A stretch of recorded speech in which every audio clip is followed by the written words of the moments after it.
Hello friends, welcome to my channel. कैसे हैं आप सब? आई होप आप सब अच्छे होंगे और अपने एग्ज़ाम की तैयारी अच्छे से कर रहे होंगे। तो फ्रेंड्स, आज के इस वीडियो में हम लाए हैं कुछ इंपॉर्टेंट क्वेश्चन जो कि केमिस्ट्री से रिलेटेड हैं और आपके पेपर में इंपॉर्टेंट है, जो कि हर साल आपके पेपर में रिपीट हो रहे हैं। तो फ्रेंड्स, पहला क्वेश्चन है हमारा, ठोस कठोर होते हैं ऐसा क्यों? आपको रीजन बताओ में पूछा जा सकता है और ये सारे क्वेश्चन 5 नंबर के ये हैं, तो इसलिए आप इन क्वेश्चन को ध्यान से देख लीजिएगा, उसको आप ध्यान से केयरफुल होकर पढ़ लीजिएगा। ठीक है, क्वेश्चन को आप ध्यान से देखिएगा, हो सकता है आपके पेपर में कहीं ना कोई क्वेश्चन आ जाए। ठीक है, तो पहला क्वेश्चन है हमारा, ठोस कठोर होते हैं ऐसा क्यों? रीजन बताना है। ठीक है, तो आप उत्तर बताएंगे, ठोस के अवयवी कणों जैसे परमाणुओं, अणुओं या आयनों, ठीक है, स्थितियां स्थिर रहती हैं, अर्थात ये गति करने के लिए स्वतंत्र नहीं होते। इस कारण इनके कणों के बीच प्रबल अंतराण्विक बल होते हैं तथा इसी कारण ये ठोस होते हैं। इसी कारण से ठोस जो है वो कठोर होते हैं। ठीक है, इतना आपको बता देना है। ये समझिए छोटा सा टॉपिक है, लेकिन आपसे 5 नंबर में पूछा जा सकता है, क्योंकि इसमें बहुत बड़ा रीजन अंदर छुपा रहता है।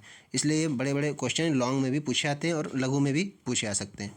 दूसरा क्वेश्चन है फ्रेंड्स, कांच को अतिशीतित द्रव क्यों माना जाता है? ठीक है, तो इसका उत्तर आप बताएंगे, कांच एक अक्रिस्टलीय ठोस है। द्रवों के समान कांच में बहने का गुण पाया जाता है, यद्यपि यह प्रवाह बहुत मंद होता है, इसलिए कांच को अतिशीतित द्रव कहा जाता है। तो फ्रेंड्स, बस इतना सा इसका आंसर आप बता देंगे। ठीक है, उसके बाद फ्रेंड्स, तीसरा क्वेश्चन है, तत्व ए तथा बी से बने यौगिक की संरचना घनीय है, जिसमें ए परमाणु घन के कोनों पर तथा बी परमाणु फलक केंद्रों पर है। यौगिक का सूत्र लिखना है। तो यौगिक का सूत्र आपको बनाना पड़ेगा। कैसे बनाना पड़ेगा? देखिए, आप लिखेंगे, चूंकि ए परमाणु घन के कोनों पर है, ठीक है, लिखा हुआ है, देखिए, ठीक है। दूसरा, तो इसलिए क्या होगा, परमाणु की संख्या कोनों पर है तो 1/8 मल्टीप्लाई 8, यानी 1/8 गुणे 8 कोनों पर है ना, तो वहाँ पर कोनों पर इलेक्ट्रॉन की संख्या होती है 8, तो 8 से 8 को कैंसिल कर देंगे तो 1 आ जाएगा। ठीक है, फिर उसके बाद दूसरा कह रहा है, चूंकि बी परमाणु फलक केंद्र पर है, तो फलक केंद्र पर क्या होती है? परमाणु की संख्या 6, यहाँ पर इलेक्ट्रॉनों की संख्या होती है, तो 1/2 और को 6 से मल्टीप्लाई करेंगे तो यहाँ पर आ जाएगा 3, तो यहाँ पर आ गया 3। तो A/B जो निकल के आएगा वो हमारा हो जाएगा 1/3। ये इसका सूत्र क्या बन जाएगा? AB3। क्यों? ए जो है वो 1 है और बी है वो 3, तो AB3 आप इसको इस तरह से लिख सकते हैं। ठीक है, तो ये आपका अयौगिक सूत्र बन गया इसका। ठीक है, फिर फ्रेंड्स, अगला और मोस्ट इंपॉर्टेंट क्वेश्चन है, आयनिक ठोस तथा धात्विक ठोस में क्या अंतर है? स्पष्ट कीजिए, बताइए। आपसे पूछा जा सकता है, तो आप बताएंगे आयनिक ठोस, इस तरह से एक लाइन खींचेंगे आप, इस तरह से आप लाइन खींचेंगे, इधर लिखेंगे आयनिक ठोस और इधर लिखेंगे धात्विक ठोस, उसमें आपको डिफरेंस बताना। तो सबसे पहले आप आयनिक ठोस में क्या बताएंगे? इसमें आयन गति के लिए स्वतंत्र नहीं होते हैं। आयनिक ठोस में जो आयन होते हैं वो गति के लिए स्वतंत्र नहीं होते हैं। धात्विक ठोस में क्या होगा? इसमें संयोजी इलेक्ट्रॉन मुक्त होते हैं। इसमें जो इलेक्ट्रॉन होते हैं उसमें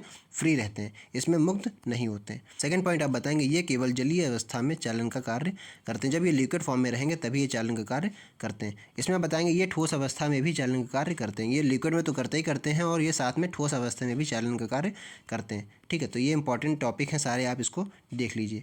थर्ड पॉइंट है, इनके कणों के बीच स्थिर विद्युत आकर्षण बल होता है। इनके जो कण होते हैं उनके बीच में आकर्षण बल ज़्यादा होता है, विद्युत आकर्षण बल अधिक होता है। या धात्विक ठोस में आप लिखेंगे, धात्विक ठोस में दुर्बल या प्रबल बंध हो सकता है। दुर्बल भी हो सकता है या प्रबल भी कहीं कहीं देखने को मिल सकता है। तो फ्रेंड्स, ये था हमारा आयनिक ठोस और धात्विक ठोस में अंतर, जो कि मोस्ट इंपॉर्टेंट है, पिछले 2 साल से पूछा गया है, 5 नंबर में पूछा गया है। इसको आप अच्छी तरीके से तैयार कर लीजिए। ठीक है फ्रेंड्स, ये क्वेश्चन देखिए, स्टोइकियोमेट्री दोष क्या है? यह कितने प्रकार का होता है? स्टोइकियोमेट्री आपने दोष सुना होगा, इसमें किस प्रकार का होता है, कितने प्रकार का होता है? इसमें आप ये तो जानते होंगे, 2 प्रकार का होता है, फ्रेंकल और शॉर्टकी दोष। ये तो आपने नाम सुना होगा अपने केमिस्ट्री में, फ्रेंकल दोष और शॉर्टकी दोष। ठीक है, उसके पहले अब इन दोनों दोष होते कहाँ से, बनते कहाँ से? इनको बोलते हैं हम लोग स्टोइकियोमेट्री। आप इसका उत्तर लिखेंगे, किसी यौगिक के क्रिस्टल में उपस्थित वह दोष जिसके कारण यौगिक में धनायनों एवं ऋणायनों का अनुपात यौगिक के अणु सूत्र के समान ही रहता है, उसे स्टोइकियोमेट्री दोष कहते हैं। यह कितने प्रकार का होता है? यह 2 प्रकार का होता है। कौन सा होता है? पहला होता है फ्रेंकल दोष, दूसरा होता है शॉर्टकी दोष। फ्रेंकल दोष क्या होता है? जब आयनिक ठोस में उपस्थित आयन अपना स्थान छोड़कर अंतराकाशीय क्षेत्र में चला जाता है तो इससे उत्पन्न दोष को फ्रेंकल दोष कहते हैं। जैसे ये किसमें पाया जाता है? फ्रेंकल दोष किसमें पाया जाता है? आप बता सकते हैं एग्जाम्पल के तौर पर, AgCl, AgBr, ZnS, AgI आदि। फिर आपको बताना शॉर्टकी दोष। शॉर्टकी दोष में आप बताएंगे कि जब आयनिक ठोस में उपस्थित आयन अपने स्थान से विलुप्त हो जाता है तो इसमें एक जालक रिक्तिका बनती है, इसे ही हम लोग शॉर्टकी दोष कहते हैं। तो फ्रेंकल दोष और शॉर्टकी दोष में आपसे डिफरेंस अगर पूछेगा तो आपको इस तरह से बता देना है, और स्टोइकियोमेट्री दोष से ये दोनों उत्पन्न होते हैं, आपको ये चीज़ आपको ध्यान रखनी है। तो फ्रेंड्स, बस ये आंसर था। यह भी आपसे 5 नंबर में लॉन्ग में आंसर पूछा जा सकता है। ठीक, तो इसको आप अच्छी तरीके से तैयार कर लीजिए, इसका आप स्क्रीनशॉट लेके रख सकते हैं। ठीक है फ्रेंड्स, ये छोटा सा क्वेश्चन है, लघु में भी पूछा जा सकता है। ठीक है, कैसे पूछा जा सकता है? देखिए, एकक कोशिका के घनत्व का सूत्र प्रयुक्त प्रतीकों के साथ लिखना है। एकक जो कोशिका होती है उसके घनत्व को आपको सूत्र बताना है, जितने आपने उसमें प्रतीक यूज़ किए उन सबका आपको अर्थ बताना है। तो आप इसका फॉर्मूला लिखेंगे रो, यानी rho is equal to z multiply capital M upon A cube गुणे एन ए। यहाँ पर आपको सबको अर्थ बता देना है। क्या बताना है, ये जो रो आपने पी ऐसा बनाया है, रो इसको बोलते हैं हम लोग एकक कोशिका घनत्व। इसी का तो फॉर्मूला भाई आपने बताया है, तो यहाँ पर एकक कोशिका घनत्व हो गया। जेड क्या है, यहाँ पर जेड क्या है, एकक कोशिका में उपस्थित परमाणुओं की संख्या। परमाणुओं की संख्या को हम लोग जेड से दिखाते हैं, तो आपको पता ही है, ठीक है। एम क्या है, तत्वों का मोलर द्रव्यमान। एम जो है वो तत्वों का मोलर द्रव्यमान है। ए क्या है, कोर की लंबाई। ए जो है वो कोर की लंबाई है। और ए की अगर ए क्यूब लिखा हुआ है तो इसका मतलब क्या है, घन का आयतन है। घन का आयतन है, क्यूब यानी कि हम लोग आयतन को किससे दिखाते हैं, वॉल्यूम हमारा जो होता है उसकी पावर क्या होती है, क्यूब होती है, तो वॉल्यूम क्यूब। तो ए क्यूब है वो हमारा घन का आयतन है, ठीक। इतना आप बता सकते हैं उसको। देखिए फ्रेंड्स, ये सारे क्वेश्चन है इंपॉर्टेंट हैं और सारे ही क्वेश्चन बोर्ड में आए हुए हैं, तो इसको आप अच्छी तरीके से तैयार करके जाइएगा, ठीक है।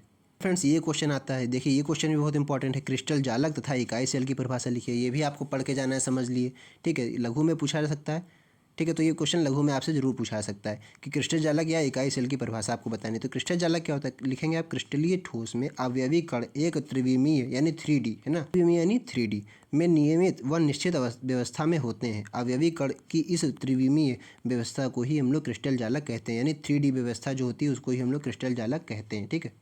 फ्रेंड पूछा जा रहा है इकाई सेल। इकाई सेल में आपको पूछा गया तो आप बताएंगे इकाई सेल, हेडिंग डालेंगे, उसमें लिखेंगे क्रिस्टल जालक का वह छोटा से छोटा भाग जो संपूर्ण क्रिस्टल का प्रतिबिंब हो उसे एकक कोष्ठिका, प्रतिबिंब हो उसे एकक कोष्ठिका या मात्रक कोष्ठिका भी कहते हैं, ठीक है। यानी कि एकक कोष्ठिका भी कहते हैं या मात्रक कोष्ठिका भी कहते हैं इसको। जो क्रिस्टल जालक का वह छोटा से छोटा भाग जो संपूर्ण क्रिस्टल का प्रतिबिंब होता है उसको हम लोग एकक कोष्ठिका या मात्रक कोष्ठिका भी कहते हैं। फ्रेंड्स, ये था क्रिस्टल जालक और इकाई सेल की परिभाषा, ठीक है। तो फ्रेंड्स, ये सारे क्वेश्चन इंपॉर्टेंट थे, इसीलिए मैंने आपको ये सारे क्वेश्चन बता दिए और ये सारे क्वेश्चन बोर्ड में आए हुए हैं। तो आपको वीडियो अच्छा लगा होगा और सारे क्वेश्चन समझ में आए होंगे। चैनल पर नए हैं तो चैनल को सब्सक्राइब करना ना भूलिएगा, ताकि मैं जो भी वीडियो लाऊं वो आपको सबसे पहले मिल सके। और वीडियो अच्छा लगा हो तो वीडियो को लाइक कीजिएगा और अपने फ्रेंड्स में भी इस वीडियो को शेयर कीजिएगा, ताकि आपके फ्रेंड्स की भी हेल्प हो सके। बस आज की वीडियो में इतना ही, मिलते हैं नेक्स्ट वीडियो, तब तक के लिए जय हिंद।